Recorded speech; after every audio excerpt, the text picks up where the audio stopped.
Welcome to the Sandersonian Institute of Cosmere Studies, where there's always another secret.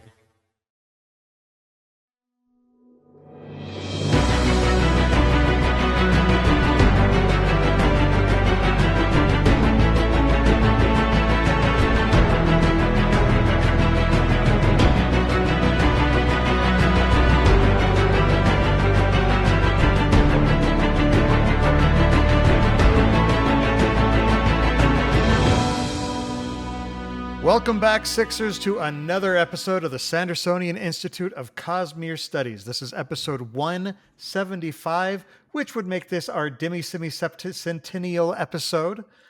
Don't know why that matters. It's just fun. And today is November 18th, 2024. I was actually wondering if there was a word for that when I saw the number. I'm sure there's a word for it, you know. I Latin. just said the word demisemi-septicentennial. Rolls right off the tongue. I am Bill, and I am joined, as always, by my visionary co-hosts, Amy and Jordan. Welcome. Yay. Now, before we get started, we do want to remind you that the Sandersonian Institute of Cosmere Studies is not a spoiler-free podcast. That means if there is something in the Cosmere you haven't read and you are worried about hearing spoilers, you might want to go read those first, then come back and join the discussion. This means you, Kamizai. We are continuing to read our read of the preview chapters before the release of the book, because Brandon is releasing 2 chapters a week or so, and so we're, you know, it's nice to get a little bit of a head start because we're going to need to do our full review of the book shortly after it's released. But wow, there's just so many chapters coming out. But anyway, this week we are looking at chapters 29 through 32. Because Brandon's released a lot. You know, he just says the first 40 are free, and then you got to pay. Sheesh. So for those of you who listen to the podcast recordings or watch the videos on YouTube, we do want to remind you that it's possible for listeners to interact with us live via chat as we record each episode at www.youtube.com/Cosmere Studies. We record episodes every other Monday night, starting at 7:30 p.m. Pacific Time, 10:30 p.m. Eastern, so please join us and take an active part of the discussion. The Sandersonian Institute of Cosmere Studies is made possible by the support of our listeners and patrons. The show will, of course, continue to be free, but if you want to help us out, you can head over to patreon.com/Cosmere Studies. Even pledging $1 or $2 per episode really, really helps us out as we continue to work to improve the show. Patrons will get immediate access to our Discord channel where you can talk about the show and the Cosmere with other listeners over there. We've got a good community. We've got some great discussions, and you'll also get early access to bonus episodes, exclusive access to other bonus content, and other good stuff like the ramblings of our discussions on, you know, what random show we watched or something. It's just random. We've got non-Cosmere channels over there as well. It's fun. True. Yep. How are y'all doing? I'm exhausted. I'm doing very well. Pretty good. I am like 90% done with my commission for Dragonsteel, so that means that I can actually start working on my stuff soon. Nice. So, and I never ever want to touch velvet fabric ever again. ever. Fight. Are these for dice or are these for? It's for Kaladin. Oh, I'm making right. Kaladin for one of our patrons. Very cool. Mm-hmm. That's really, really cool. Yeah. Yet another reason that you should, join our Patreon and become a member of the Discord. I'm not Easy promising. access. That's not a guarantee, though, Nope. that you get a commission. Amy, No. Amy has promised to make full costumes for everyone who joins in the next week. No, just buy Dragonsteel Nexus. You want to break me, Bill, don't you? Sorry. That is not true. That statement was utterly false. It was stated in jest. Just so we're clear, that was a statement in jest. Legally binding. Fully. Don't you start. Oh. Don't you start. I'm helping. I'm sorry, Amy. Can I grab the floor real quick? Sure. So, we covered this last time, but the title belt will be our next episode. We're not at announcements yet. No, but I need this at the beginning, just because I need everyone paid attention. So if this is going live, this is going to be the title. If you have never done this before, we have predictions. There's going to be a form you can fill out. We'll figure out what the prizes are later, but we are going to have a whole episode where we put our predictions, and someone in the chat who fills this out, whoever's the most accurate, they will win the title of the Wind and Truth title belt and win some kind of prize. That's going to be going up on Monday of next week if you're listening to this as soon as it goes up. So it'll be up until Dragonsteel, and then the first day of Dragonsteel, I'm closing it. So Okay, so it's going up on the 25th. Yep. Cool, Just want everyone to make sure they know, get you all before you've tuned out, because before the book is released, essentially. Yeah. Just had to grab it early. Okay. Good to know. Well, I'm exhausted because I made homemade ravioli today and homemade sauce and everything from scratch. So I feel accomplished, but I also feel very, very tired. I feel sated. We had chicken pot pies that I bought because I love a good chicken pot pie. Podcast nights are not nights when I do crazy dinners. Nope. I had ravioli that Bill made, and I was very confused as to what was going on upstairs because I just kept hearing like this ratcheting sound. As I was rolling out the pasta. Oh, you're doing that? Oh, that always looks so cool. So I'm just like, what is going on up there? And then I get a message, hey, do you want ravioli? I'm like, that makes sense. It's such an interesting process because like you have to put it through like 10 to 12 different times, because first you put it through and then you got to do a book fold and then you put it through sideways and then you just, each time you put it through, you go up a notch to a thinner setting until finally you get it all the way super skinny so that it's thin enough for you to stuff the stuff in it. The little things. Yeah. Yeah. But yeah, it was cool. So like I said, I feel accomplished. I feel exhausted because it's just a lot of work. Honestly, you want to know what the hardest part was for me, because I don't have any particular tools for this, is shredding the cheese for the filling. I hate shredding Parmesan. Yeah, it doesn't look fun. Anyway, let's move on into the announcements. So, Jordan, how's the push to full monetization going? Looks like we're hitting the lull right before Dragonsteel, because we're now down to 3,474. Oh no! This happened last year as well. There's there's a calm before the storm, so I don't think it's anything to be worried about. You mean a calm before the Stormlight?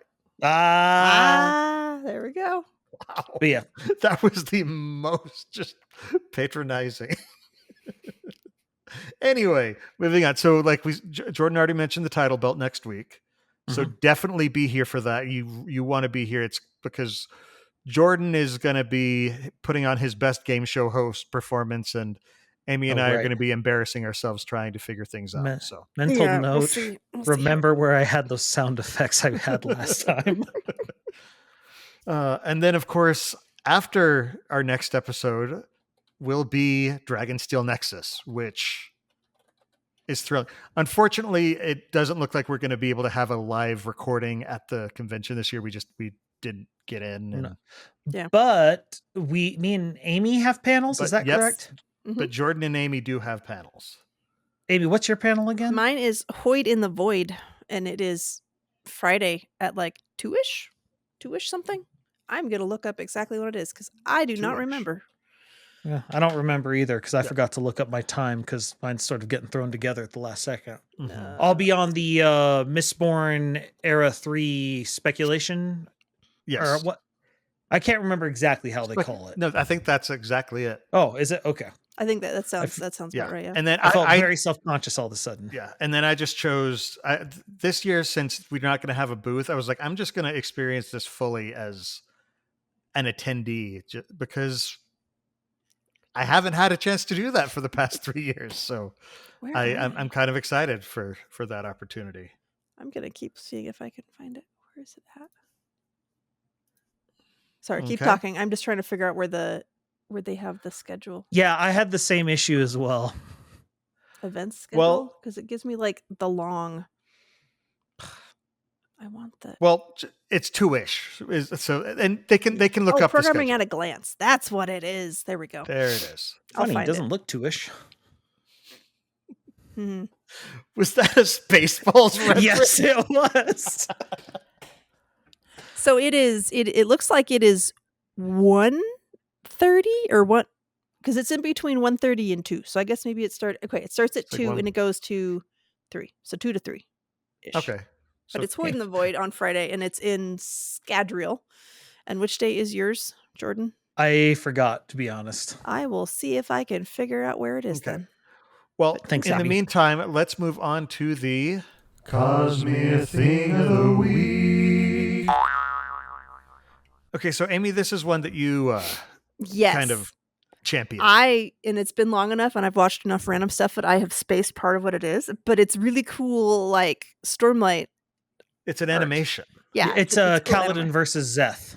Oh, that's right. Yeah, so it's just it looks really cool, and they've got fun music with it, and it's fun to look at. It's by Mark Black. Didn't you say they used the graphic audio? I think For they, it? or I think they did. Okay. I think It's one I haven't heard the graphic audio, but it sounded like that because it had like sound effects and stuff. I'm pretty sure. Mhm. Well, very cool. So I actually haven't. actually had a no, chance to because watch here it, they have credits. but- okay. Music by Lee. So I guess they did it themselves. Okay. Oh, very cool. So Jordan's panel is also in the Scadrial room, I think, because that's the second one over, and it starts at 9 on Friday. Okay. So we're in the Cool, same cool. room. I'm just a lot earlier in the day.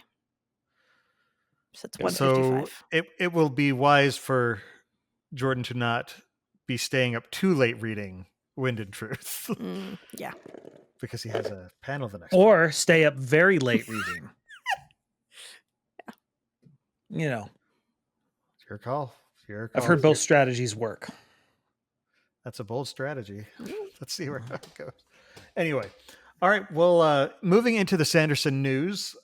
First off, the White Sand novelization pre-writing is at 85%. As of a week ago, he said it'll probably be done this week. So he's probably finished with the pre-writing and is moving into the actual writing, which I'm excited for this one because I read the not the original version, because the original version was the very first book he wrote. Mm-hmm. And then he wrote a second version, which was like the 6th or 7th. I can never remember where it comes in the exact order. But and it just wasn't one that he wasn't pleased with it. There are definite changes between it and the graphic novel version. So it'll be interesting to see what the final canon version of White Sand ends up being. Mm. Although it sounds like he's planning to stick closely to the graphic novel. Because I mean, they did the second version of it, so I would assume they don't want to just totally trash that version of it. It probably won't have any, random radios in the background, though. Who knows? You never know. Investiture can do some crazy things. He may mention a box or something in the back that with the sand falling at just the right rhythm. Mm-hmm. Let's see. There are Wind and Truth ARCs, aka Advanced Reader Copies, available to be won. The last day to enter for these will actually be the day that this episode releases on YouTube and all of the podcast apps. So if you're here live, then you get this a couple days early just as a reminder. But what you'll want to do is there was a YouTube video on November 12th that you should go check out. It was the weekly update for that week.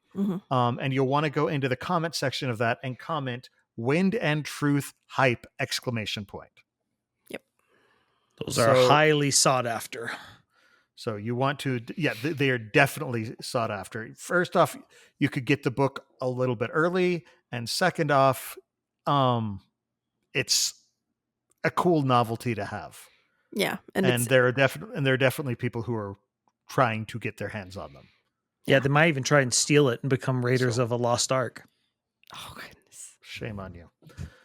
No, I actually have an arc of the Way of Kings. Covenant. So, cool. let's see. It was actually my brother's. He gave it to me because Ooh. he's an awesome brother. You can also go to TikTok, Facebook, Instagram, and X, all of the Brandon Sanderson social media, and they have ARC-related posts over there, and there will be instructions in the captions and descriptions. And did it of say those you could posts. only enter once, or can you enter in each? You can enter in each of those Oh, okay. places. But yeah, the last day to enter those is on Wednesday. The Wednesday the 20th. Let's see. Dragonsteel Nexus, really cool news. During or just before Brandon's speech, starting at 5:00, the dealers hall, the exhibition hall, will be open to the public. So if you're in the area, and you want to go to the dealers hall, or not the dealers hall, the convention hall, the exhibitors hall, that's the word. Yes. Anyway, if you want to go to that'll be open from 5 to 7 to anybody who wants to come in. And then Brandon's speech starts at 7:00. It'll probably go for about an hour, he said. That's also open to the public, but seats are given priority to the to badge holders. But there's like auxiliary rooms or something like that. There is an auxiliary, like a sort of overflow room where you can go. So it'll also be live streamed. Yeah. So that'll be different.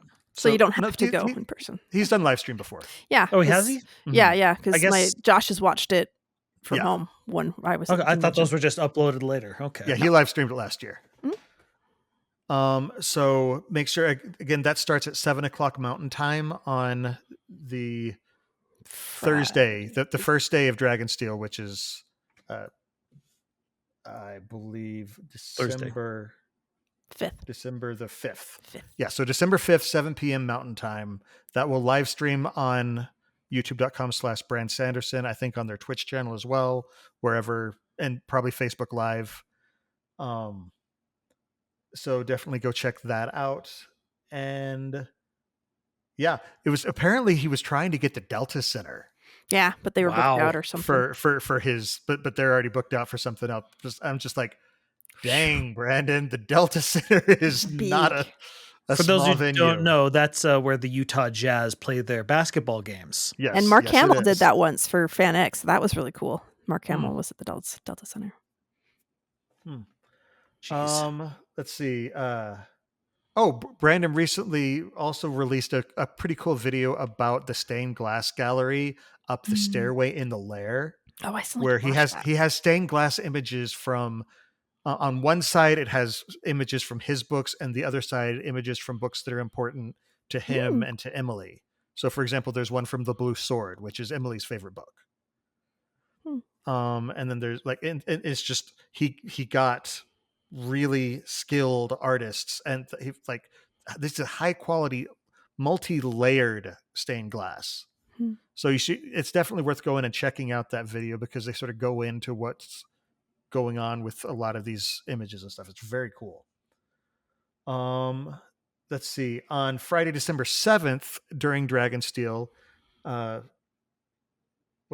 Thursday, December 5th, Friday, December. Anyway, on Friday, December 6th or 7th. 6th. Okay, Friday, December 6th. My apologies. I don't know my dates. Brandon is going to be doing a charity magic draft live stream like he's done in the past with Dragonsteel Nexus. Now it wasn't named that in the past, but it's kind of got a Hunger Games rules where people who are watching can donate money and mess up his deck, and just basically try and mess him up and screw it up the way that he's playing. So, and all that money goes to charity. So Is it the live charity RPG thing? Yeah, what? Never mind. Keep going. There's another thing on that Friday, December 6th, I believe it is. Brandon has in a recent live stream, Brandon created, quote, masterpieces, where he was basically doodling like stick figure stuff. Oh, yeah. And they're giving those images to highly skilled artists to make their own masterpieces. And then they're auctioning those pieces of art off to charity. So that will include Howard Lyon, Miranda Meeks, Katie Payne, who is a friend of the podcast, Brian Mark Taylor, and he said Donato himself. I'm not sure if he just goes by Donato or if Donato's just his first name, and I don't happen to know his last name. But if you know who Donato is, It's not Dan dos Santos, right? I don't know. Well, he's a virtual guest, so probably not. Okay. Yeah. But anyway, so they've created artwork that will also be auctioned off for charity. Light Day and Words of Radiant fulfillment continues to move forward. Mm-hmm. They unfortunately have there's a lot. They've unfortunately had a few workers who've gotten ill, so that's kind of slowed things down a bit because they do prioritize their workers' health. But they're adding a second progress bar onto the website so that you can track the Words of Radiance fulfillment and the Light Day fulfillment progress. And if you do want to order stuff from Light Day, the sale has passed, but they're still fulfilling orders. They said if you order by December 10th, if you're domestic in the US, or December 3rd for international, then you should still be able to get your goods before the holidays. So, So go Bill, on, it do looks that. like Donato is Donato Giancola. Donato Giancola. Okay, I'm not familiar, but But he's got a yeah, spotlight on Sounds Thursday. fancy. Yeah, I'm so I'm- sorry if I slaughtered the pronunciation. I'm just guessing. So well, very cool. Mhm. All right, and that is the end of Sanderson News for today. That was a lot. Are we ready to move into the main discussion? okay. All right. So let's talk about the epigrams first again. So Smart. we're continuing with the fourth parable in the Way of Kings. Those who offer blanket condemnation are fools, for each situation deserves its own consideration, and rarely can you simply apply a saying, even one of mine, to a situation without serious weighing of the context. Yes. Some of that feels like the author kind of speaking as well. That's Brandon. He's like, okay, don't use my books for, generalization. Don't pick and choose how you're using it. Exactly. Context matters. Mm-hmm. Well, I think the other thing is, I think it's again another callback to the Dalinar Taravangian conversations. Yes, absolutely, because they're debating it, and Taravangian's trying to draw some absolute truth from it, and so is Dalinar. Mm-hmm. And it's you're not supposed to draw an absolute truth. You're supposed to. That's a good angle. Then, as I fear not the child with a weapon he cannot lift, I will never fear the mind of a man who does not think. I do. Oh, It depends on their power. What access to Yeah. power do they have? you don't necessarily fear the mind. You can still fear Yeah. the man or other aspects. Their charisma or whatever. yeah. Anyway. So think, my dear reader, as a soldier retreats from a battle he cannot win, as a woman rejects a home that shows her only violence, as a family finds hope in walking away from dying fields during a season of too much rain, as a king leaves a people with the gift of his absence so that they may grow and solve their own problems without his hand to always guide them. I have heard theories, I think we've discussed them on the show, about Noadon being some aspect of Taravangian, and that last epigram that we just saw is just like, that's okay, maybe a little bit. You maybe mean that's you why mean Tanavast? it's Tanavast, not I was Taravangian. about to say, I'm like, I don't think we sorry, have. Tanavast. I told you I'm tired. I was like, hold up, he's got time travel now? No. Tanavast. I Okay. meant Honor. Tanavast. Yes, honor. Got it. Yes. Tortellini. There's too many tea people. You can't do that. Don't talk about stuffed pasta.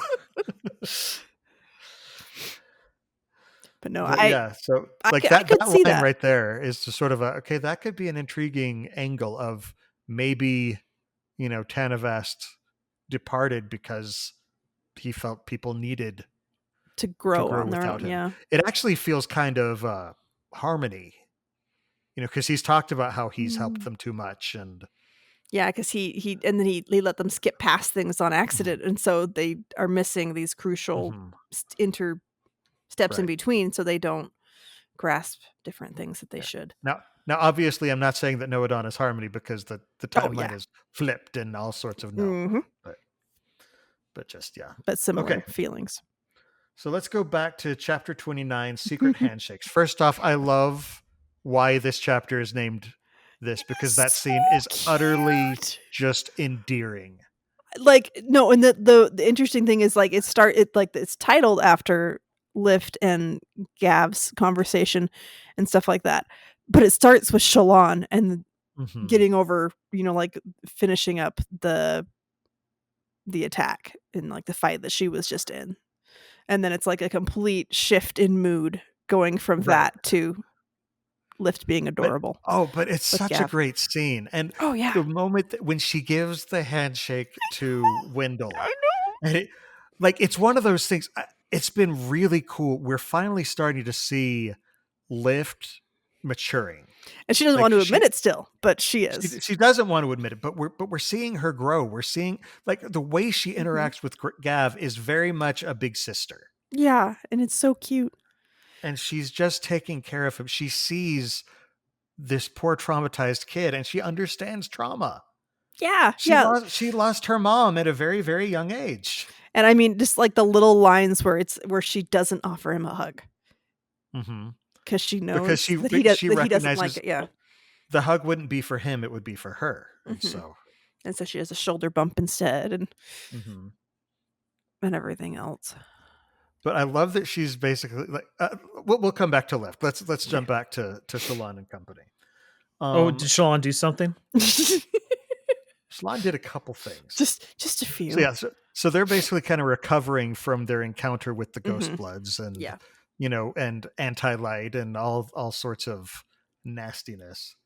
It's interesting. They noticed that the armor that Shalon's wearing, which she stole from a Ghost Blood, doesn't seem to be from any Rosharan animal. And it's just like, oh, it's Scadrian leather. Okay, then. Because she did, we don't know if it's because it could be Silverlight something. I suspect that it's Scadrian just because she stole it from the other person wearing a mask. Yeah, but remember, Eotil's from Silverlight. Yeah. True. That's fair. Fair enough. But I do wonder what animal would it be? Maybe an elephant?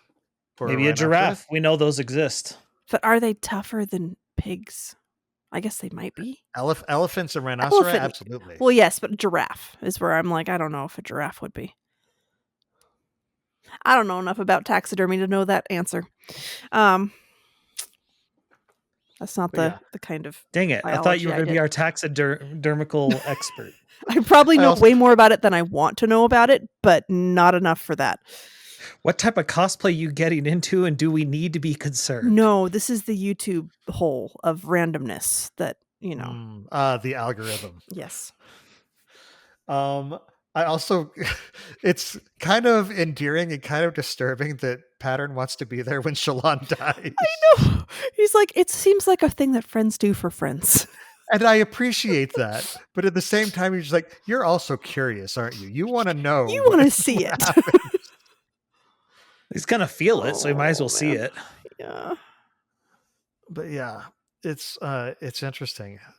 Also, at one point, Shalon mentions how she talks about the first time that she experimented in, like, with Shadesmar in Carbranth, and she's like, no, that wasn't the first time. So it's like, so apparently she did something with Testament. Yeah. Where she was kind of fiddling around with that as well. Mm-hmm. But she's not sure what. Because, we don't know how old she was when she did it. We don't know any of the details.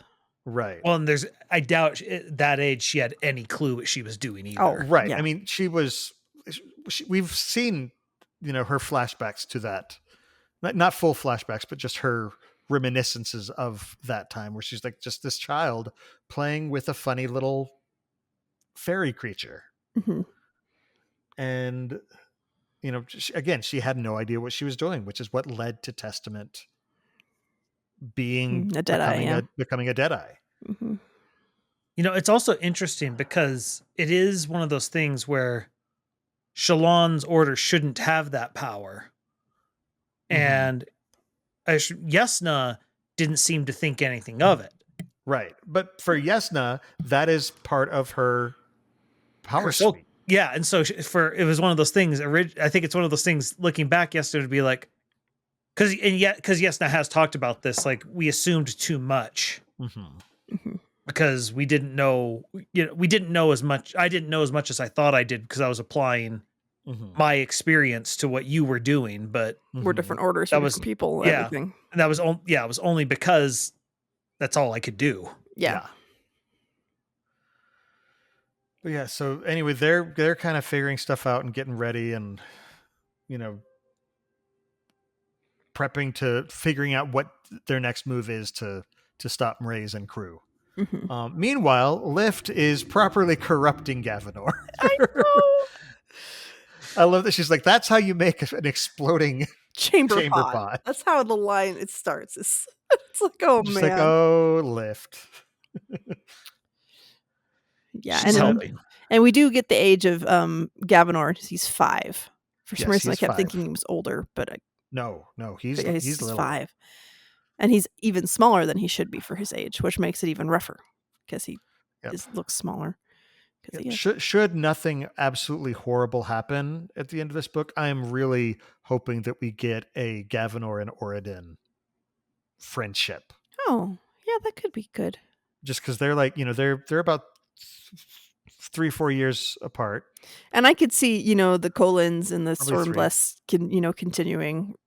Well, I mean, Conversing. remember, Dalinar has come to Kaladin and asked him to be his heir. I know, it's so weird. The Stormblessed and the Colons are definitely kind of tight right now. Yeah, they've got the secret handshake.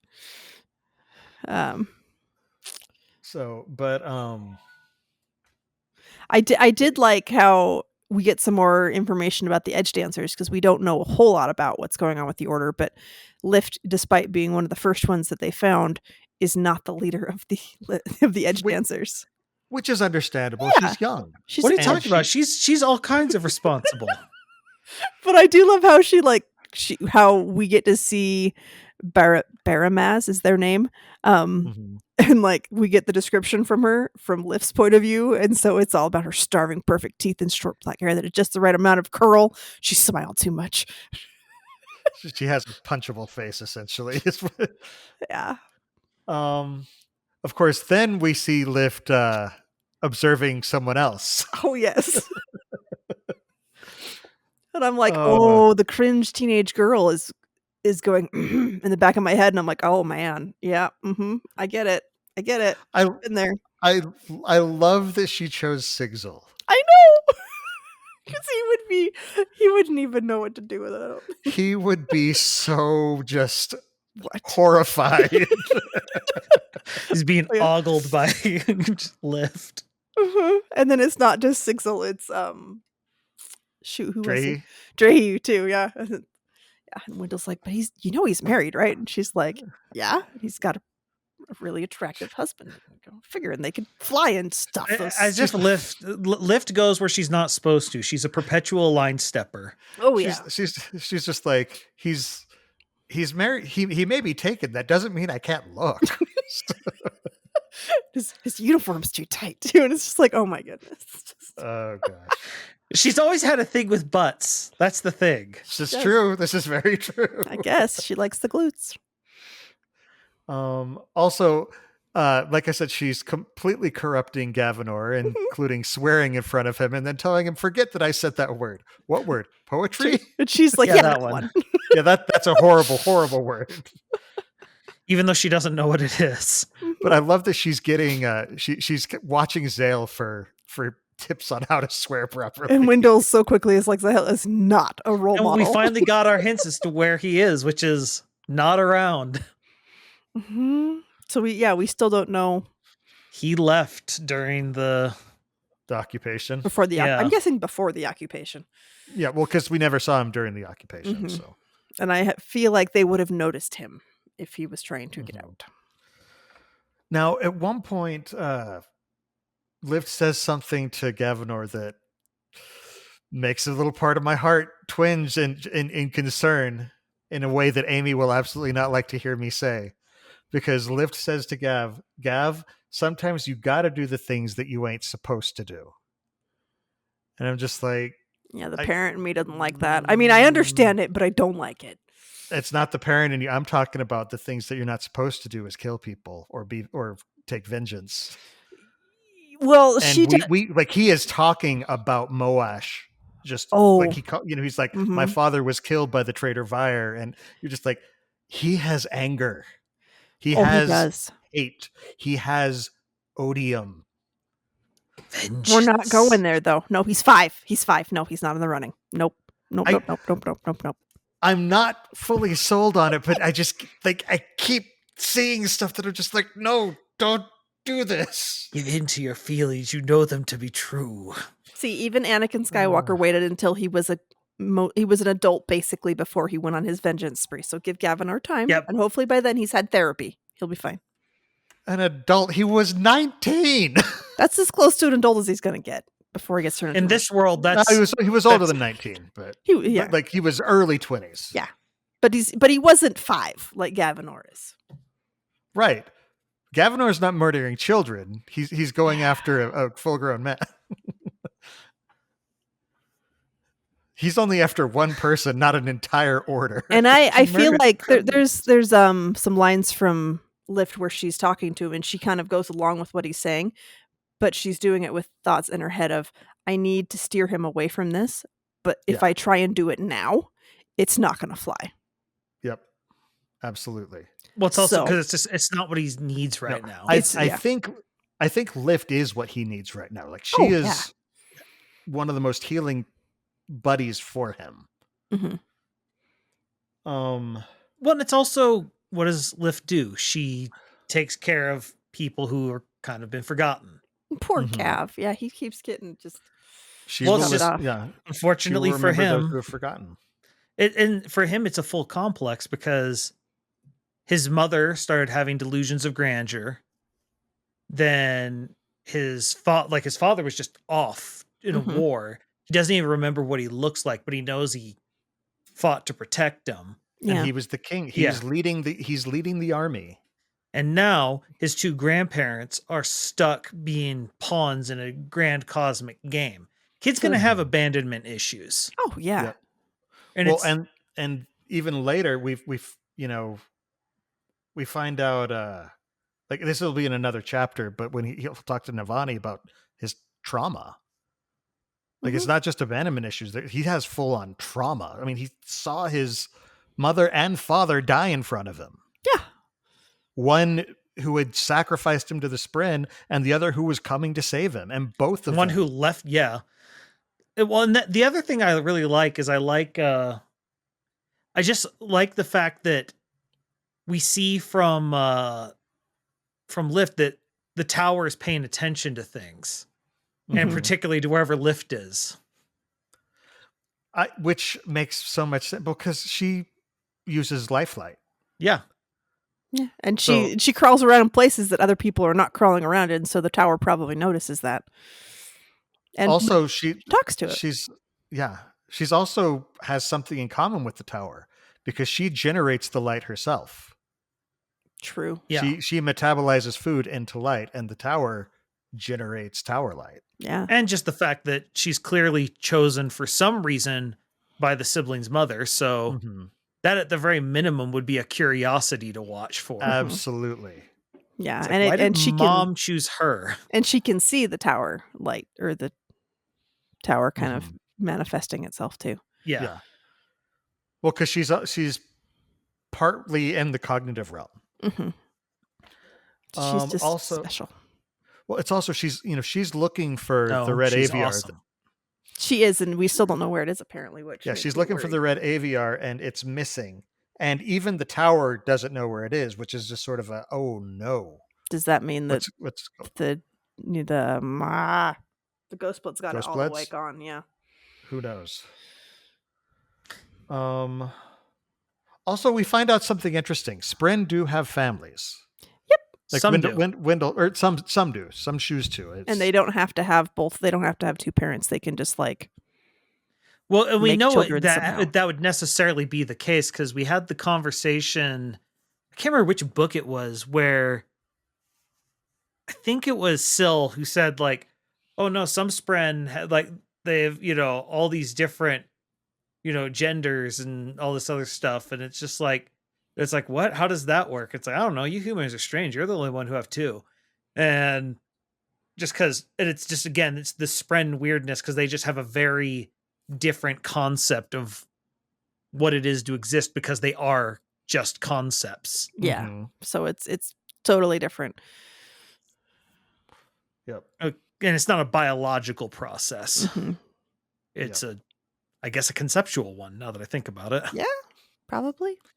Speaking of biological processes, Lift also notes another connection with the tower, where she Well, it's actually the tower that makes the connection. That's true, because she's given the tower grief because she's like, "You're just a tower. People fart in you." Like all the time.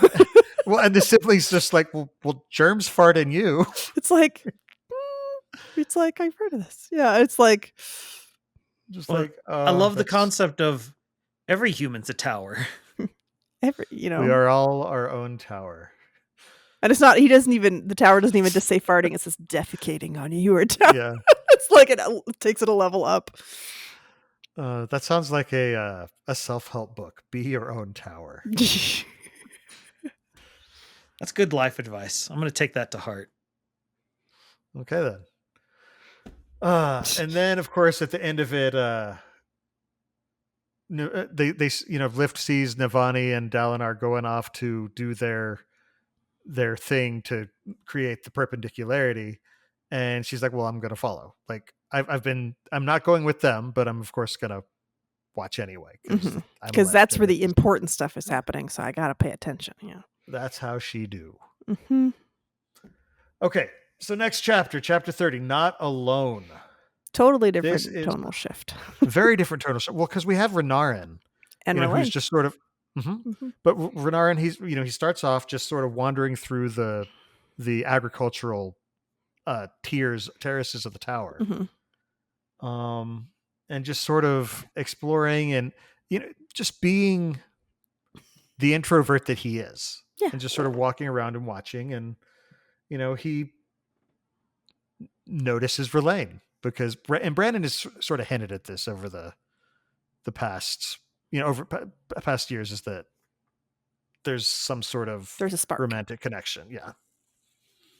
Well, now it's a much more literal connection. Oh yeah. Well, the two of them are at a very odd spot. Absolutely. And of course Drahe shows up.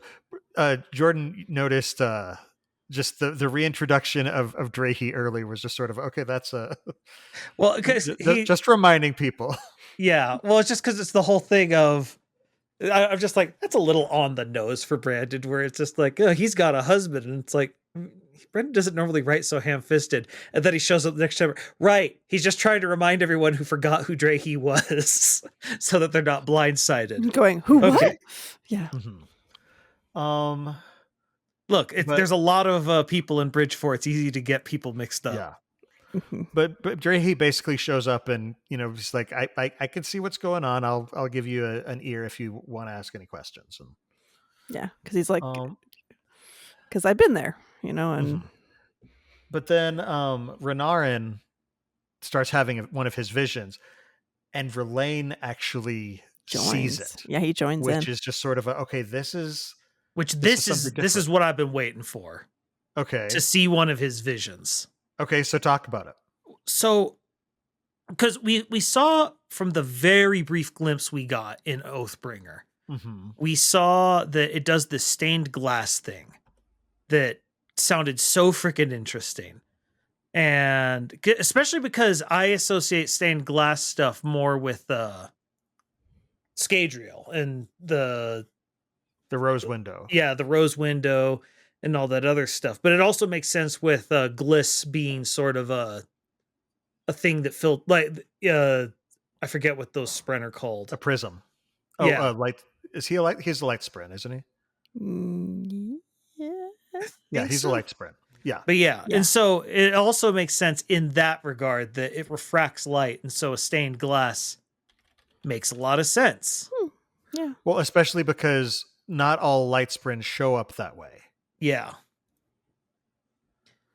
because the ones that have been touched by Siat-Anat, they show up as like the shattering crystal looking things, and Gliss hides a lot too. So Yeah. Or no, I think lights are those Reachers. Reachers are light spren. Okay, those are will shapers. Okay, then the mist spren. Yeah, mist spren, I think, are the. Oh goodness, I should keep it more straight, but I. Yeah, mist spren are the truth watchers, which makes sense because that'd be partially see through. But anyway, they have that. They have that crystalline shape, and so the idea of that's right. Like, okay, we're going to pull in the idea of these spren who, normally refract light and stuff. It's like, how do we represent that in a vision? Well, stained glass, kind of. It really works. Yeah. I love the concept, and I love how he explains that. It's like you got to look at them, but you can't trust them because they might be lies. And Orlane's over there. Well, then why look at them? It's like because they're not all lies.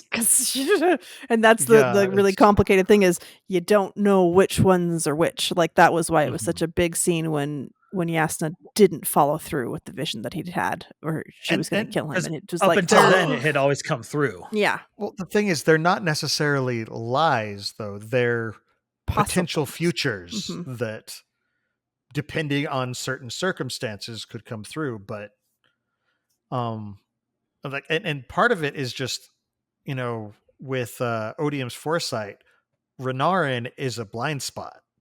I'm guessing now that R'lyeh probably is a blind spot as well. Yeah. Just because of the foresight ability, it changes things. I'm wondering if everyone who Siat-Anat touches starts becoming blind spots. That'd be very interesting. Well, she does show up in mirrors, so I could see her like it being a thing with her. But she just does that. Well, and there's also because it's the whole thing of again how everything messes up. Now, this could be specific to the will shapers because what their ability does is whereas Shallan's ability to bend light and stuff like that creates lies, the truth watchers theirs reveals truth. Like we saw earlier in I think it was Words of Radiance where Renarin used his powers to reveal where the switch was to the gemstone archive. Yeah.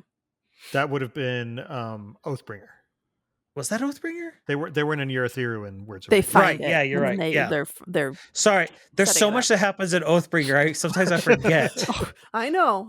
It's only like there's like 4 giant books and 2 smaller books that we're trying to remember everything. Yeah, but the thing that so this whole thing, so it could just be that because like what's the corruption of revealing truth is revealing possibility. And it's interesting how it interacts. And I don't know. I'm fascinated by the concept. Yeah. Well, and it's the same sort of thing with Brandon playing with like with Adium. The counter to Adium is more Adium because then you're able, if you see the future, then you can respond to their abilities, and it just kind of goes. It opens it up, and that's kind of what happens with this foresight because if you can see what's coming, then you can change what you do, so it changes what's coming, and so foresight doesn't work around someone who can see the future. It's what makes the plotting of the shards so interesting because they can all see into potential futures. And so it's all these 32 Pile Xanatos gambits of trying to understand all the possible permutations of choice. Well, and some of them are better at it than others. Yeah. And so the fact that a human can be, or sorry, I should say a mortal, because obviously we're dealing with a lot more races than just humans at this point, can be an impediment to that. That would be quite the interesting twist. Now, over the course of this interaction, we also get some more insight into Renarin's past a little bit because we see, images of Renarin's childhood bedroom and the books and what he considers childish things that he enjoys. Mm-hmm. You know, the fairy stories, the fantasy. He's a nerd. He likes fantasy novels. He likes Mm-hmm. figurines. He likes, you know.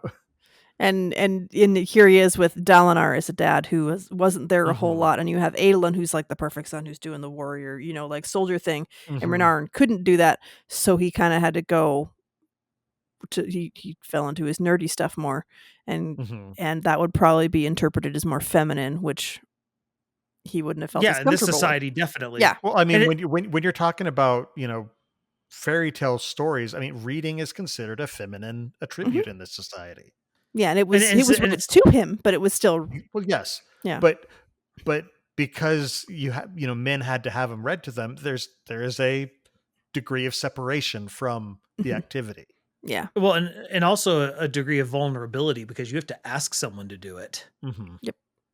Which And so- means that you're not going off into your room and reading alone. You're saying, "Hey, do this thing that's considered childish for me." Well, and then on top of it, it's not just that, his father at the time wasn't the best father. Mm-mm. His father is the Blackthorn. Like Mhm. the The- peak of the most- masculinity. Yeah. His uncle is the guy who forged the Alethi kingdoms. Like they are The very Coen big brothers. deals. Yeah. And here's, Well, and Renarin, then who's even his brother is the blonde thorn. yeah, Yeah. who's over here even as a kid, like I'm gonna win my own blade. Yeah. And Renarin's just Mhm. like, I hope that I can, go throughout the day without having a Seizure. spasm Yeah. attack, a seizure. That's the word. Mhm. It's rough. He'd be insecure about it. It would Oh, make yeah. well, and then there's the fact that the entire Alethi society is snickering behind his back, Mm-hmm. or sometimes to his face. Mm-hmm. So it's not, he didn't have the easiest childhood. And Mhm. it's one of those things I think Brandon does so well is he shows how it really doesn't matter your station in life. Everyone has their problems. Yeah. Yeah. And, it'd be easy for, let's say you're a street urchin to go, oh, boo hoo, your dad doesn't like you. I don't even have a dad, something like Mhm. that. And it's like that has its own challenges. And it's not that someone else having challenges, it's too many times I think people sort of look at, well, I had it rougher, and they turn it into some sort of Olympic sport. Yeah. I mean, And it's like, it doesn't matter. The pain is the same mhm. Mm-hmm. because pain is interpreted. That's true. Yeah. And then in his vision, he sees, I'm guessing, about Mishram, and she's angry. That's who I took it Yeah. as. Yeah. Well, but It there was were also a definitely- bunch of other visions as well. Yeah. Including the first two that apparently were remarkably similar. I can't remember the specifics. I'm not sure. But it was like I'm sure people who are going to dig through it more and more, and they're going to find more of the connections, and we'll spot more of them when we there's have more of the book. there's one that I found very interesting. See if I can find it. But anyway, where he sees a bunch of people coming together, and there's 12 of them. Mhm. And there's one he points out in particular, a female wearing blue with white hair. This one I think we can easily say who it is. That's Batar. Okay. That she's the edge dancer, Harold. Correct? I'll be honest, I forgot. But if you look up her canon image, that is Well, 100%. Wait, no, she's wearing got wearing blue skin. Else colors. Right. No. The blue skin, that was a different person. Oh, it's a different That's one. another person. Yeah. Okay. But it's like, it seems like it's like a bunch of people there, but there's one that stands out. That's a female with like a bright blue skirt and white hair. And if you look at Batar, her canon image, That's what she looks her. like. That's I have definitely her. the text in front of me, and it says a distant woman in a vivid blue skirt with white hair and blue skin. Oh, okay. So- Well, Yeah, the blue skin part is, but So, the other two parts are. they they can change their the- appearance. the blue skin just means they're of the Natin. Natanen, the Yeah. Natanen people. The other thing is if it is Batar, right now we think she's assumed the name Dova, and she's working She with was the diagram, right? Mhm. That's the current popular theory. Yeah. Well, because that's what Taravangian said he thought. Mhm. Which, he's a man who tends to know things. Now, granted, this is him before, Ascension or anything. And Pre-Todium. And that's also what he said to Dalinar. So we don't know if that, but there is someone named Dova. Like that part is true. We don't know if the second part is a lie, maybe. The blue skin does make that theory a little bit harder, though, just because, because Batar is from Ashen rather than from Roshar. Yeah. But who knows the history of the Natanen? We still don't know. But that's the Elt Callers, Herald. Oh, okay. Okay. Interesting. Then so there's also the one where I think it's the first one where Renarin sees himself sitting on like a throne, but it's like in his own room. Oh, and he's got singer clothes on. Yeah, which at first he thought it was like a Takama. Mm-hmm. Right. And so, well, that also kind of makes sense because they've already met with Relaine has met with the listeners, the remaining listeners or singers, yeah, the ones who split off and did their own thing. What's her name? Venli? Heavenly One. Oh, Leshwi. Leshwi. Like her and her crew also went off and joined. So. Oh yeah, we haven't checked in with her for a long time. Not yet.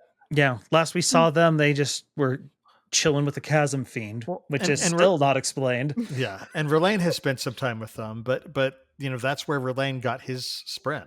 Mm-hmm.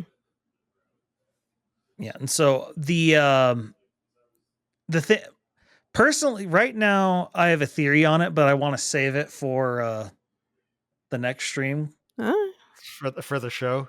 Yeah, I have a very specific theory related to that. Oh goodness. Okay.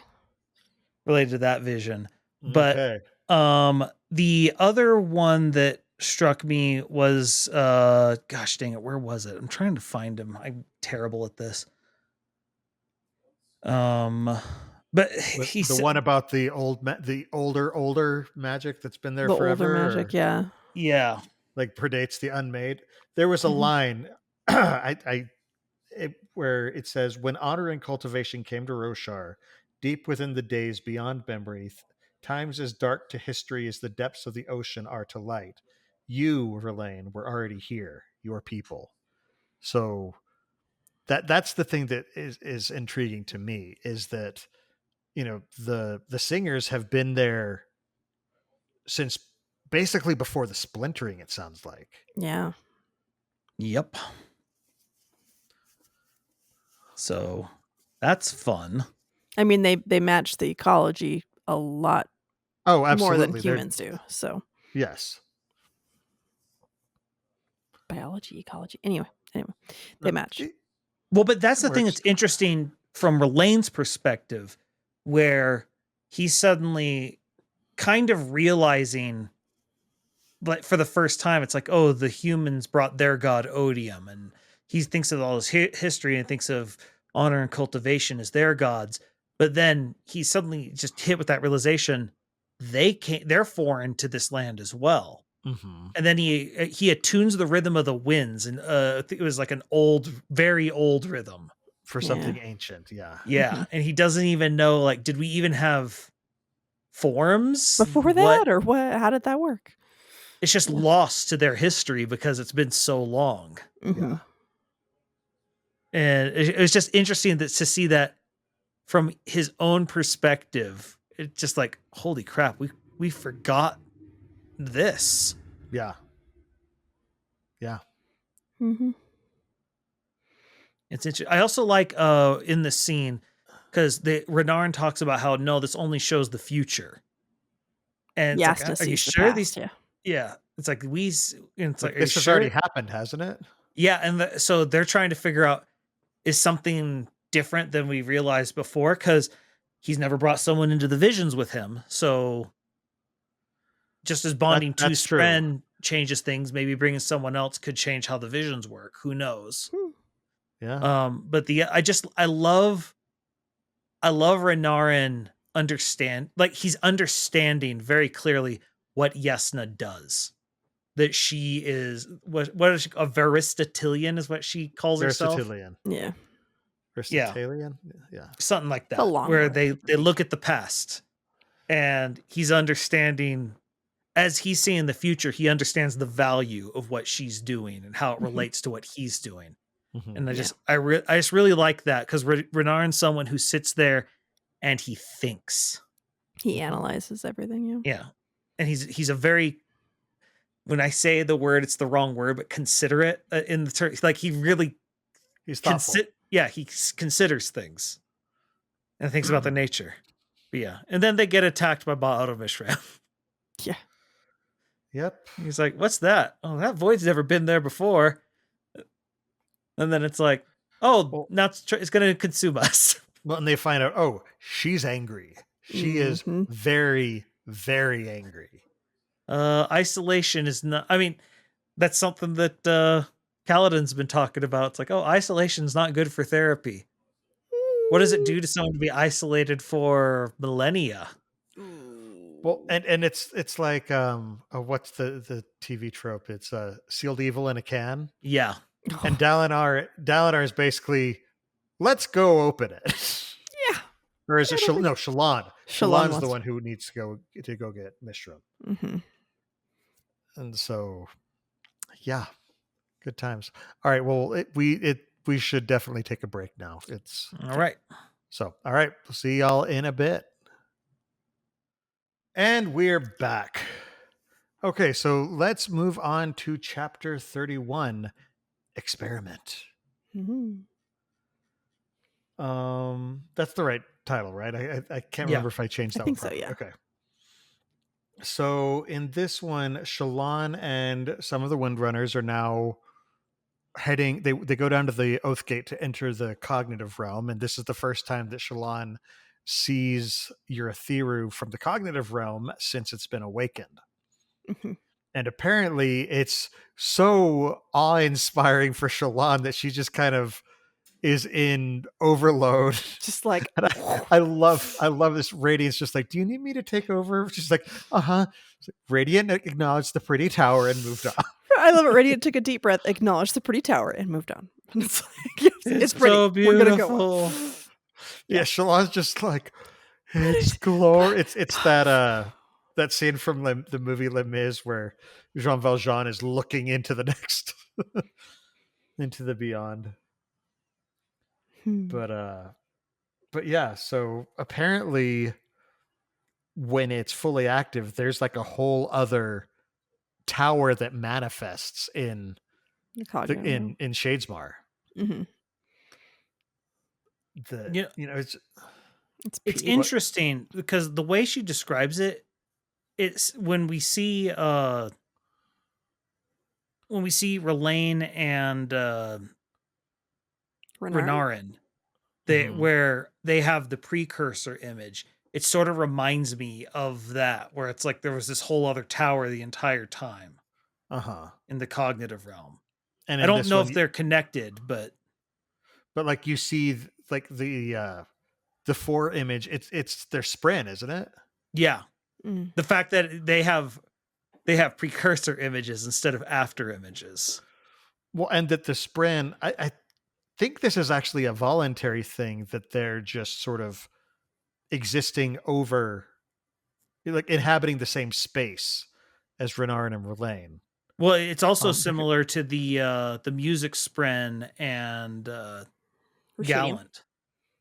Hmm. Because That's right. Except the Gallant has the after image. That's true. Yeah. I hadn't even thought of it that way, but yeah, but it's just interesting that you see it. Like, I think these, what's the word that enlightened Spren, Mm-hmm. they're shy. They don't like to be, because they're probably treated very poorly. Because they don't fit and in so on either side.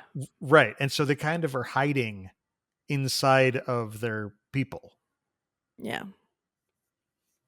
But like you don't see really any of the other radiant Spren able to disappear in the same way in the cognitive realm. Yep. Yeah. It's very different, but I love the idea of the precursor image, because it's also the other thing it reminds me of, Adium again. Yeah. Except it's in this time you see it, everyone else sees it. Mm-hmm. No, it's very intriguing. But yeah, so I found it interesting that the former Bridge 13 members, the ones who were Teft squires, are wearing the red glyph wards on their arms. Yep, because they're pissed. It's just like, well, I mean, one could understand. Oh, yeah. They're upset. Do you think they follow the F Moash subreddit? I think they founded it. Maybe that subreddit should be renamed Bridge 13. Bridge 13, yeah. Oh goodness. But it's interesting. There's a lot of people who are out for Moash's blood. Oh, he keeps kicking up. You got Bridge 4, you got Bridge 13, you got Gavinor, you got Loki and Thor 2. That's right. There's got to be a line. Apparently, there will be a line. Yeah. I did think it was interesting that they have, like, the tower guards are not wearing Kholin or Alethi colors. They're trying to pick a more neutral thing, and so they did white with gold trim. Mm-hmm. So it's which like, I find interesting, because that's also Odium. It makes me think of Elend is who I think of. But those are also the Bondsmith colors. That's true. That's true. Yeah. That makes the most sense. Mm. That's a very good observation that Good job, Jordan. didn't even pick up on. I'm actually a little bit ashamed I missed that. But yeah, that's a very good point. Yeah. But I have thought about that connection. That's interesting that the Bondsmith colors are the same as the Odium colors. No, we're not going down that road. Now Odium has a touch of red with his, though, doesn't he? Yeah, I feel like his is. But it's mostly gold. Mm-hmm. Yeah, gold is definitely predominant for him. Yeah, it's flashy. Okay. Yeah, there's one interesting thing. Yeah, there was one interesting thing that I found absolutely amusing that Amy probably absolutely loved. What is the armor spread called Radiant Other Shalon? I was like, I read it. I was reading it, waiting to pick up one of my kids from school, and I was like, I read it, and I was like, Other Shalon! Oh my goodness, I love it. It's so cute. Have they not at least interacted with her as Radiant before? We haven't seen it. We haven't seen. That's the first time we've heard them say anything other than Shalon. Shalon. It's like, oh, they know at least one more word. Other. It's sort of like Groot and We Are Groot. You know, I have a silly, dumb costume idea that I think would be amazing, is if somebody had an outfit and they had a way to represent the creation spread and had like little things sticking out saying Shalon or Other Shalon or whatever on them. That would be, if they could do it well, that would be hilarious. It's such a good gag in a costume. mocap suit. Didn't we make that joke last week? I don't know. 2 weeks ago? But I love it anyway. You guys probably, I think we made a joke about me making Shalon's armor, and I was like, no, not unless it's that. And then I'm not trying to figure out if I'm like got precursor tech going on or something. No, I feel like you did. You've been talking to Siatnat. What are you doing? I'm concerned. I might have been. Be careful around mirrors. Oh, anyway. I always am, but for different reasons. Okay. Anyway, that was my random thought. But yeah. So anyway, Shallan Shalaran. She'll Shallan. learn. She'll Shallan. learn. Man, your Alabama really popped out strong Shlin. there. That's my. Shallan, Renarin, and Relaine. To be fair, I think I can be forgiven for that. Anyway, they're going up to meet, or not to meet, but to see where the bondsmiths are trying to cross over into the spiritual realm. So they can guard. Well, yeah. I just love that they've been sending messages like trying to warn them, and it's like, it's a busy day. And it's like, read your messages. Answer your texts. I sent 5 messages and you didn't see any of them. But they take with them, 3 nondescript, completely normal guards who, are completely normal and I didn't even. no one of consequence. I'm kicking myself for not noticing it, but I think I was caught up in like the action and what's going to happen next? No. Oh, I missed it. So Yeah, same. But meanwhile, Dalinar, Navani, Wit, and Gav are on their way to enact this plan to test out the perpendicularity, see if he can step into. So not noticing the guards, sorry, that was one of the other reasons I forgot. Like I wasn't even thinking about it. It's just because Wit's with them. So I just sort of by default think, Wit would be able to pick up on these people with Wit's with Dalinar and Navani. But he's inside. He's busy. But he was still there for the guards. Like I would have thought, like with one of his 97 powers he now has, right? He would have picked up on it, which tells you he would have very good at this. He would have picked up on there being, people in the cognitive realm, perhaps. But I mean, there's oath gates all around, so at this point, there's probably lots of people in the cognitive realm. There's probably scholars and ardents and all sorts of people studying this newly lit up tower. And so he wouldn't have necessarily said, "Oh, there's someone here." I would have thought he would be able to pick up on enlightened Spren. But it's more the thing. But they're clearly very good at what they do. Well, and it's hard to get the drop on Wit. But even if it's enlightened Spren, it could be Relaine and Renarin. Which I think he would still notice that. Perhaps. He's also very distracted. Yeah, that he's very focused on, okay, we got to do this thing. I've never done it before, not this particular way. So I'm thinking that's a lot where a lot of his focus was making sure that he was prepping himself for that. And he's in serious Wit mode. Where rather than being goofy, he's being snarky.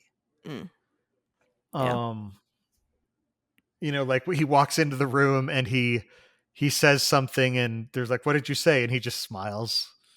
He's like, but he was testing to make sure that it was hard to hear, which also makes sense because, he is of a certain heightening. So his sensors are higher.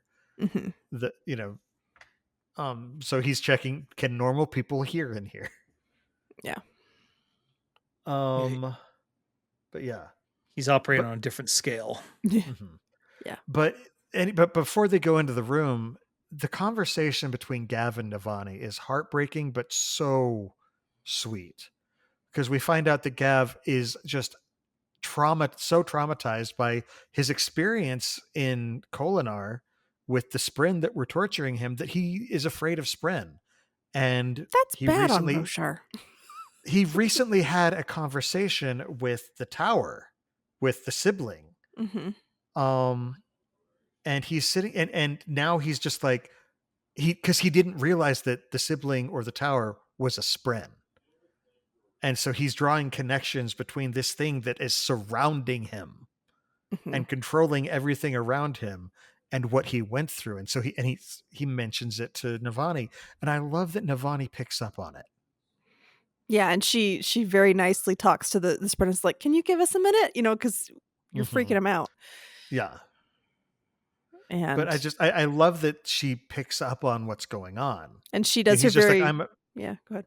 He's like, I'm afraid. And she is his grandmother and she knows this little boy. And she recognizes exactly what's going on because he's asking about the sibling. Mm-hmm.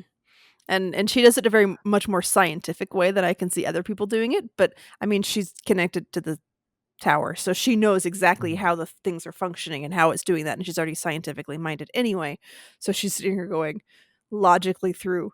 It's doing this. It's doing that. These are all nice, kind things that it's doing for us. It's being helpful. Yes. So pay attention to behavior and what it's doing. Yeah. And she puts a little bit of faith in there too. Oh, absolutely. Yeah. Which is interesting. It's we get a little bit more of that from Navani in this chapter, because we see that she's a little bit uncomfortable with Dalinar's blasphemies. Yeah, she's like, it's a little uncomfortable. Just a little. Because she is a lifelong, devoutly faithful person. Well, and it's the same thing with Dalinar, where what does a devout person do when suddenly they're confronted with something like that? Yeah. It messes and up. It's a difficult question, because and there are multiple responses, and different people have different responses to that sort of it's very interesting. But I love that moment between them. It's very, very sweet. And then of course they get to the room where they're going, and Gav is handed off to the nursemaid. And I just caught it this time. It says, hands the boy off to his governess, who stood with the guards. So there's the 3 Ghostbloods right there. Different guards. Are you sure? The 3 Ghostbloods are in the cognitive realm. No, they're not. Ghostbloods are the guards. They're the guards. I thought they were that's right, because they can pop it. That's what's going on. That's what I mixed Shallan up. is looking for them. I was so confused. Yeah. I was thinking that Shallan and the Windrunners also brought guards with them. You're right. There were guards out there. That's right. Yep, they're the 3 guards that are right there. And Shallan later on looks over and goes, "Oh crap," and realizes it's them. But because they can transfer over with the but with their spren ability. Yeah. But anyway, but I just caught it this time that makes more sense. Gav is right next to him, and I'm really hoping. I'm pretty sure the governess probably just left with him, because she knows it's going to be a while, and so I'm like, okay, at least Gav is safe, and hopefully they're not going to mess with him anyway. Or the governess is in on it and has been a Ghostblood this entire time. Nope. It's not outside the realm of possibility. I don't like it. I don't think that's what happened, but leave the poor little boy alone. It's anyway. But yeah, so the guards are right there, and they speak up. One of them says, "Why are we here? What are we doing?" And Dalinar's like, "It could be dangerous. It's going to take as long as an hour or so." And so I think that's confirming to them that they're like, "Okay, yeah, this is where we want to be." And it's like, oh I read that scene wrong. That makes so much more sense than what I had in my head. Okay, those guards. Yep, got it. I forgot that Moraes was Thalen. His name is Thalen. Yeah, but I forget. No. Yes, but he purposely cuts his eyebrows and dyes them so no one knows. Yeah, that totally changes everything, because I know I didn't realize that. He refers to Ayatollah as Babs. His name is Moraes. Too many consonants, not enough vowels in a row. Okay, my brain just broke. That's cool. That's fine. I just now realize Moraes is a totally different race than I thought he was. It's fine.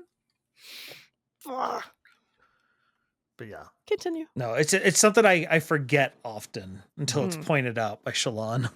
Yeah. But anyways, so while Dalinar and Navani are in the room with Wit, Wit pulls. He's like, "You're going to need a focus to kind of point you to the right vision," and he hands them a stone, and this is just like, boom, insight into Shinovar. Yeah, because so right there. Like, do we know why they brought the stones with them? No. Was it just a reminder of their home? Is there something special about them? Like, doesn't Ashen have floating cities? Ashen does have floating cities. I wonder if they're part of the floating cities. I wonder if that's part of it, because it's a holy site apparently on their homeworld. Ashen is also the place with the disease-based magic, I believe. Yeah, which that's so trippy to me. I'm not. That's gonna be so weird when that finally gets explained. But no, I love Navani being like, "Have you told them?" She's like, shared their heritage, their history with them. Have you written this down? She's keep just like meaning to. appalled. She's like, you haven't done the historical documenting? What's wrong with you? Well, he's like, I see a lot of things. I was busy. But yeah, But- I like how he's so casually says, you know, oh, I picked it out before we crossed over, and he's like, wait, you know.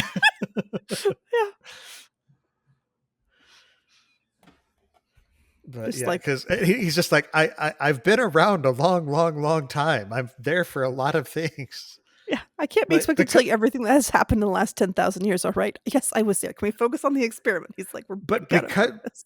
and with the experiment, because he was there, he saw this event that there hasn't been a vision about. Mhm. And so he can send them to see a vision about this time and then confirm or disprove whether It was it's right. Yeah. accurate.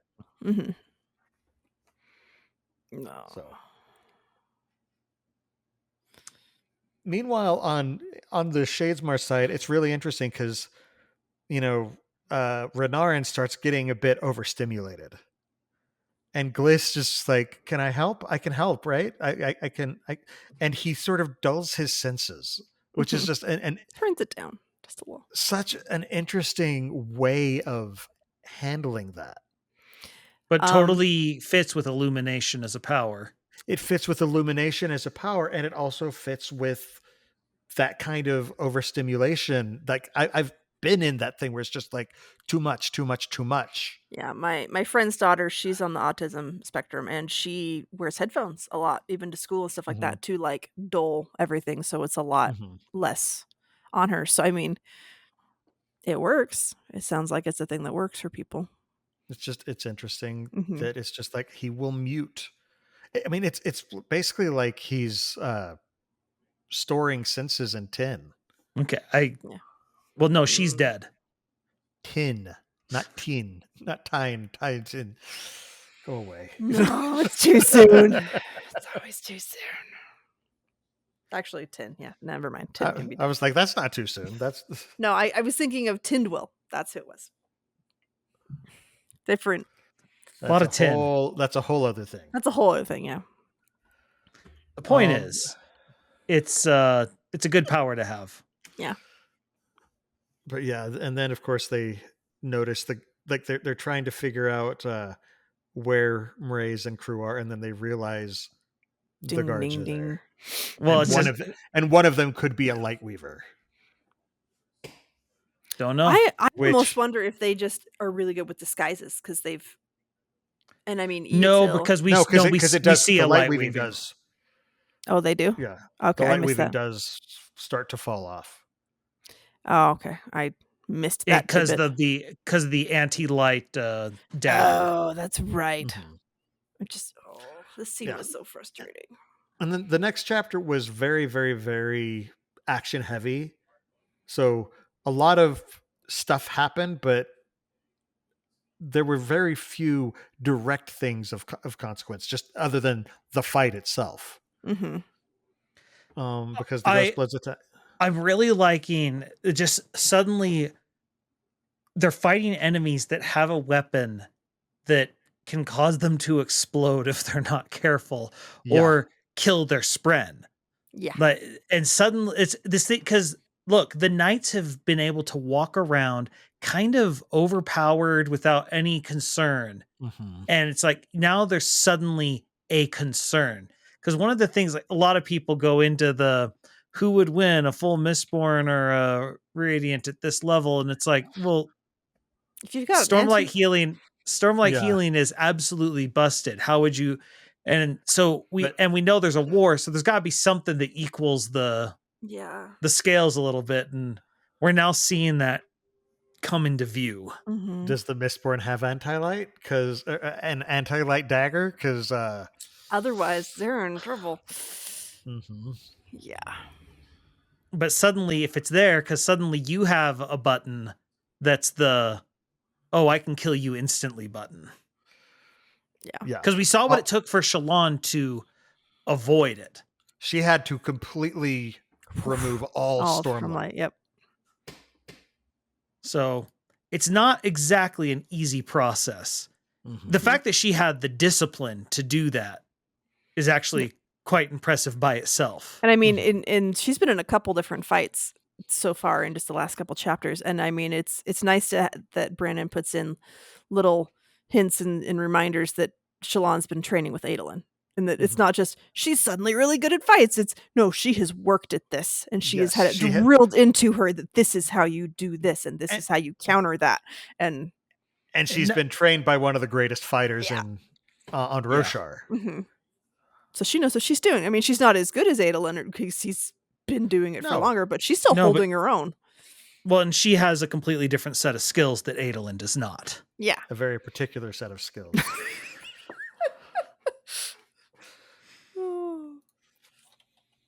Don't kill the Axe Hound. But yes. Wait, that's John Wick. Yeah, I was like, that's John Wick. Sorry, I'm mixing my metaphor. Yes, you are. Anyway, so Dalinar opens up the perpendicularity. The Ghost Bloods attack. Everything's going down, and eventually, and everything just goes great. Well, I mean, it's going great at first. You know, they take down the one who's not Ayatil or Mraize, the other one. Other guy, yeah. Poor guy. The Mook. The spare Ghost Blood. That she imitated. Yes. And then they've got Mraize pinned up on the ceiling. Yeah. And suddenly he pulls out a knife. Well, after they chase out the Windrunners by saying, "Hey, the real guards are going to be killed if you don't get out there." And I'm like, this is where I kind of wish that the Windrunners were more brutal and just like been like, "Okay, we're waiting for a signal. Kill you." This and now is I go deal with evil it. always wins because good is dumb. Yeah. And these fights make me want to just stab more people, which but is not my mode of being. But, you know, oath number 2 is protect. No. You're protecting if you kill Mraize. Yeah. But the thought is they can handle them. We'll go protect, and Mraize pulls out an anti-stormlight dagger and chucks it at the perpendicular. The anchor. Like we're basically the perpendicularity, and basically cuts the anchor that Navani and Dalinar have as they walk into the spiritual realm. Which is interesting because they made it sound like they needed it, which shows that either Mraize was planning this all along and he was lying, or this is just a way to try and cut them off. I don't think that they needed it. I think it was a fail-safe. Because that was basically their way to find their way back. Now, he may be able to pop back in, but who knows where he'll end up, because space and time work differently in the spiritual realm. Yep. And they don't have the way to tug them back. I mean, and he does have like his Fabrial clock is to keep time from speeding up, which is good because he has a 10-day, or he's within the 10-day. Yeah. He's on a deadline. They don't want to come back in 10 years. Right. That's an automatic forfeiture in most sports. Yeah. But it's just so I prediction. I feel like it was a well, we have this just in case because we're dealing with Radiance. Yeah, and I think so as well. My prediction: they have someone right there who her entire bit is going places she's not supposed to. I think Lift is going to be how they get back. She dives in, or she goes looking, or she's the one who looks for him. I can see that. Like her with wit helping her out, try and form some plan. I can see that, or I can see her impulsively being like, I can step here. Maybe I can step here too. Yeah. Or the tower gives her guidance, or I don't know. I could see Lift being crucial for that. And she's watching apparently, right? Yes, because still Shallan and crew see her there up above, and they're like, okay, Lift is fine. They're just like, who is it? There's 2 people. Who could it be? There's partially, okay, we got to figure this. It's just Lift. And I just love, again, Lift is there at very sensitive places, and no one cares. I think it's not that they don't care. It's they just have given up. Yeah. There comes a point where they're like, you know what? She hasn't backstabbed us yet. She's just gonna do it. It Pick your reminds me of battles. Deep Space Nine, where Quark and his brother are going through the Jeffries tubes or whatever, and they pop out somewhere, and they're randomly at the captain's quarters. He's just, "Can I help you?" "Oh, sorry, we're in the wrong spot, apparently." And then they just leave, and he just sort of just sighs, like doesn't even do anything about it. It's like, what am I supposed to do about it? I don't know. Cisco is my captain. But no, I just. But yeah, it's a cliffhanger.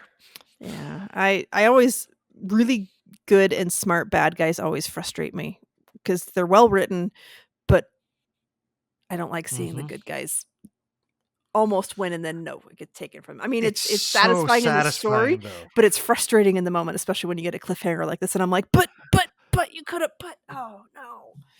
But I mean, I probably would have done worse in that fight. So the other thing is we don't really know what kind of effect is what's happening to Shallan and company as this, because it kind of instantly cuts to it's a boom. Dalinar. Yeah, it's just like, because there's a big boom and a big bada boom, and so I'm worried that Mraize and company or Mraize and Eatil are going to get away again because that's what they do.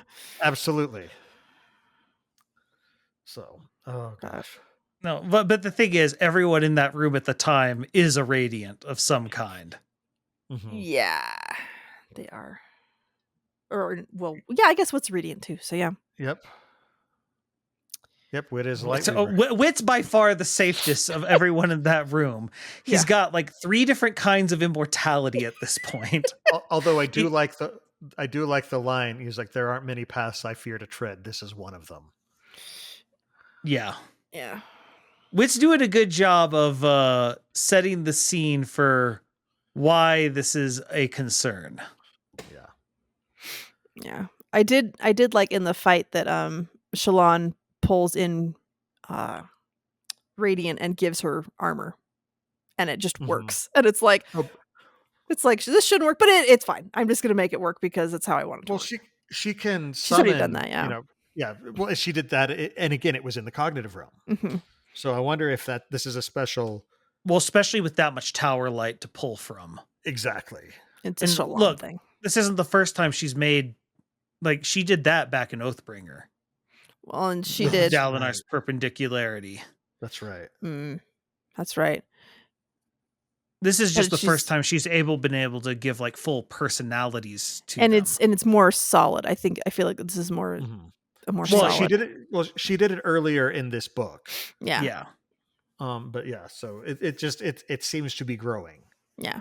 And developing something, because she's developing the multiform technique. We have a lot of they're radiant, but yeah.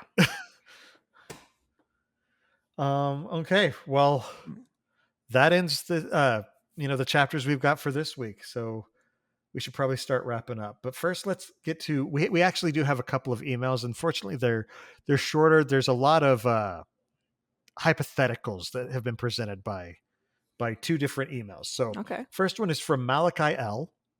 He says, "Hey Sixers, I had a few more questions. If Nightblood ate a fused or a herald, would they be reborn?"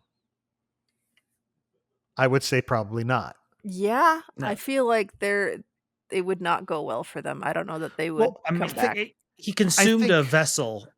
I think Nightblood eating a herald would be similar to a herald being stabbed by a Racium blade. Yeah.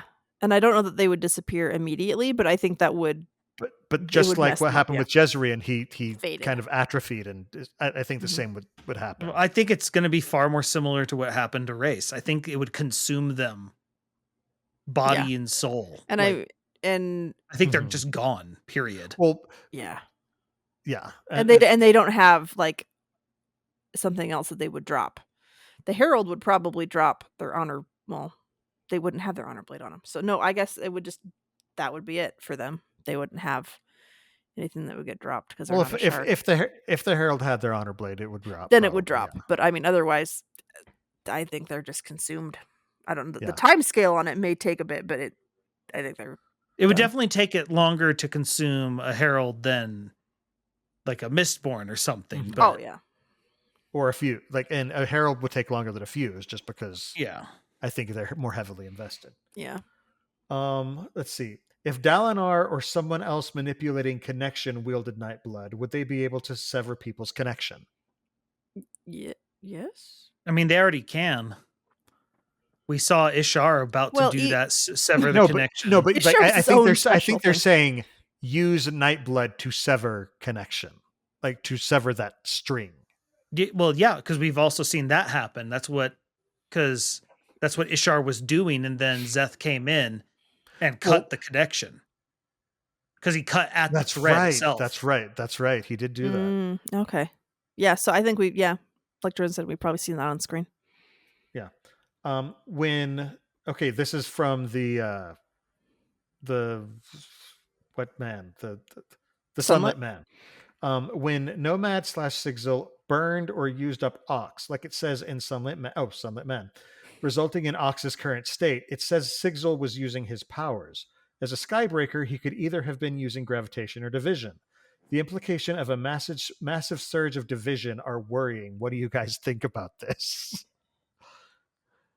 So division is like Skybreaker as well as Dustbringers have that one, right? Yes. Yeah. Yes. That's the one where like they were burning and etching stuff, and it's destruction. That's where you get like in the Witcher show where it just like makes a giant chasm and there's bad things and just bad things for structures and anything there. Well, so the powers of the Radiants tend to focus around bonds. I view division sort of as sort of unbinding things, almost like a sandblaster, except on a molecular level, where it just like severs the weak nuclear bonds that hold atoms together. Not like dividing the atom itself, but the things that connect it. So the molecular bonds, yeah. Yeah, and so it just burns it away. Because I mean, we did have a scene earlier where Shallan, one of her apprentices, one of her Lightweavers, her husband is a stone ward, and she says that he talked to the rock, basically. And so like I can see it that the rock has its own cognitive self, and so that being split and shattered, just the same kind of thing is. Anyway, hope that made sense. Yeah, but there are worrying implications to that power, which is interesting that it's the one that the High Spren, they withhold it the longest. Yeah. Right. Even though from like say Zeth's perspective, he's already used this. With it. Yeah, he knows how to use it. But it's this thing, it's not the knowledge they care about. It's the worthiness. Yeah. Responsibility. It's like, are you going to be responsible with it? All right. So. And then the ends with keep doing what you're doing. You guys are great. I love your podcast. Thank you. We love you too. Thank you so much. And then we got another very short one from Nate. It says, "Hi all. Question on my mind. What happens if Dalinar ascends but loses the contest? Thanks for your work making the podcast." That's a nightmare. Odium would be free, right? If Odium would be free, and Dalinar would be bound to his service as an ascended being. I think as honor, presumably. I think the thing is, I think it would cause an inherent contradiction for the honor, like holding the honor shard itself, and I think it would splinter honor further. It could splinter honor further, or depending on how it was accomplished, it could lead him to become the Shard of War. Yeah, I see it being like it would hold like for a split second, and then either Dalinar couldn't be honor, or he would not be stuck with being under Odium. Like something would have to break, like Jordan was saying. Like they can't both be the case. I think there are ways. I don't know exactly. Yeah, and I think it's an interesting question, especially because I think if anybody with the not mental capacity that a shard befits them or benefits them, Taravangian could kind of He could find a play way with to something. Exactly. connive, because he's sneaky like that. It's He's kind of a tricksy. terrifying thought. Yeah, I don't like that. It's a thought that we haven't considered. I No, don't like it. it's I hadn't thought about that at all, but that's just Ugh.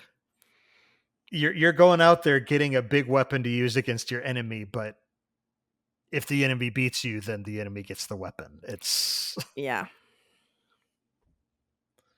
yeah, it's the it's it's like in Jurassic World where they bring out the raptors and then the Dominus Rex Dominus gets Rex is. Raptor and becomes the new alpha, and it's just like, oh no. Mhm. Oh, this is worse than we thought. They just all turn around and it's like, yep, that was a dumb decision. Like I told you. Stop helping. Yeah. Anyway, no, that's a very interesting question. Thanks for that one, Nate. Yeah. Now I'll have nightmares. So, we love hearing from our listeners. So please keep sending in questions. You can ask us about the Cosmere. You can drop us your ideas for topics that you'd like us to discuss during the show. And while you're at it, we would absolutely love to hear your feedback about how you think we're doing, as well as any interesting theories you might have about what's going on in the Cosmere. And you can send all your questions and suggestions in a brief, concise email to cosmerestudies@gmail.com. And hopefully we could read that as part of the show. You can also reach us at the Sandersonian Institute of Cosmere Studies, P.O. Box 970063, Orem, Utah 84097. We do have our own personal projects that we work on outside of the show. So, Jordan, why don't you lead us off and let us know where we can find you? You can find me at twitch.tv/splice stream, and same for Kick and YouTube and all that other stuff. We just got done with our giant playthrough of XCOM Enemy Unknown, where I was able to beat it. Legendary Iron Man Go. Nice. Felt really good. Did I it's only die? no, but you were kind of on the bench the entire time. But only one soldier died the entire campaign. It's the best I've ever done. Wow. Yeah. That's impressive. Now, there's a caveat to it due to an add-on that I had improperly set that helped me have a much better start than I should have, but whatever. I'm still proud of it because XCOM is very punishing. Regardless, I'm going to be probably putzing around a few other games that are just sitting in my library, just testing them out for a while. It's going to be super casual for the next little bit. So, super cash. Awesome. Indeed. Amy, where can we find you? My Facebook is Coincidence Cosplay and Props. My Twitter is @CoincidenceCosp because my name is too long. My Instagram is @coincidence_cosplay. My TikTok is @coincidencecosplay, all one giant word. And a website is www.coincidencecosplay.com, and it is still sad. Anyway, so I have been just doing this Kaladin commission basically, and I have been very hit and miss with posting, I guess still. But soon I will actually get the Kaladin thing done, and then I will be able to get my costumes ready for Dragonsteel. So I have a surprise one for Friday, and Thursday and Saturday I'm going to be either Veil or my Dustbringer, and I don't know which day I'm going to do which one. But yeah. Nice. Yep. That would be a cool one. Mm-hmm. I've seen some cool veils. I might be Veil clothes, Shalon hair. We'll see, because I might do that, but I'll have the Veil outfit at least. Okay. But I do have blue contacts, so if I do Shalon, then I'll do blue-eyed Shalon. Very cool. Well, I am no longer doing the Innkeeper's Table. I stopped that back in May, but I did go to TempCon this last weekend, and I had the opportunity to play the Mistborn deck building game. Guys, this is fun. This game is really, really, really fun. How fun is it? Well, it's funny. The way I described it is it's basically a cross between Magic the Gathering, which is perfectly appropriate for Brandon, and Dominion, which is sort of the deck building granddaddy, with a little bit of Hearthstone thrown in. But the thing that I like about it is it does a good job of the mechanics and the theme play very, very well together, which a lot of times you'll have a great theme but poor mechanics, or great mechanics but a poor theme. And this is really a good marriage between them. So I'm pleased with it. Anyway, but as for what I'm doing, I am on another podcast with Jordan. We we record on Wednesday nights at the same time that we record this podcast, but Wednesdays. And that is 7 p.m. or 7:30 p.m. Pacific time, 10:30 p.m. Eastern, on www.youtube.com/splice stream. And that's basically just Jordan and a bunch of his college buddies. Well, not all college, but a bunch of his buddies just coming together. We're middle-aged gamers at this point, and just talking about the good old days, things that we love, things that we miss, et cetera, et cetera. And it's a lot of fun. I really enjoy it. I mean, personally, it's great just because it's a chance for me to hang out with all my And that's what it friends really from is, days an gone excuse to hang out. I actually, But you also definitely come check it out. It's a fun, it's a fun conversation each time. I lurked in your last episode for like Oh, Oh, did you? really? 15 minutes. Yeah, when you guys were talking about Batman Arkham or whatever, Asylum Okay. or whatever like that game was. And anyway, and I was Yeah. like, oh, okay, I haven't played this game, and it sounds like you're talking about really hard stuff. Like you were talking about playthroughs of like, oh yeah, I didn't try that one because it's really like I Am the Night playthrough or whatever. Yeah, the Oh, gosh. achievement. We were talking Yeah. achievement hunting. And so Oh, like yeah. our greatest, Yeah. what were some of the greatest achievements we've had in games? Because Yeah. And we're still figuring out what this week's episode's going to be. So I think it's going to be Valve just released a documentary on Half-Life 2. I'd like to discuss it. It's really good. So I don't know that I'm going to be able to watch it before. So I might Gotcha. have to miss that one. And I saw a couple people say similar things in the chat. So, Yeah. but I'm definitely interested in checking it out. I just don't have the time in the next couple days. But yeah, for those of you who want to support the Sandersonian Institute of Cosmere Studies, but you can't become patrons, we would really appreciate it if you would share the show with your friends. Let any Cosmere lovers know about it. Don't forget to subscribe to the podcast, to like and subscribe over on youtube.com/Cosmere Studies. And if you want to toss us a good review wherever you listen to us, we would love that. Let us know what you think of what we've been discussing in the comments section of the YouTube video. Just, engage with us. We'd love to hear your thoughts. Speaking of thoughts, any final thoughts on today's chapters? I still can't believe Marisa is Thalen. Like that just like does not compute because I don't know. I mean, I don't want to say Thalens are ugly people, but like the eyebrow thing just does not sound attractive. And then like you'll get pictures of him and it's like, he's an attractive man. He's a terrifying attractive man. But yeah, it just Stupid, sexy Marays. Oh, I know. Nothing at all. But yeah, I just want to read the next chapter. This was a heck of a cliffhanger. And Well, the next chapter is going to be Kaladin and Zeth doing something off. Totally not In the fight. Shadowvar. Totally not any of that. No, it's not. But yeah, make sure everyone get your predictions ready because next episode, title belt. Absolutely.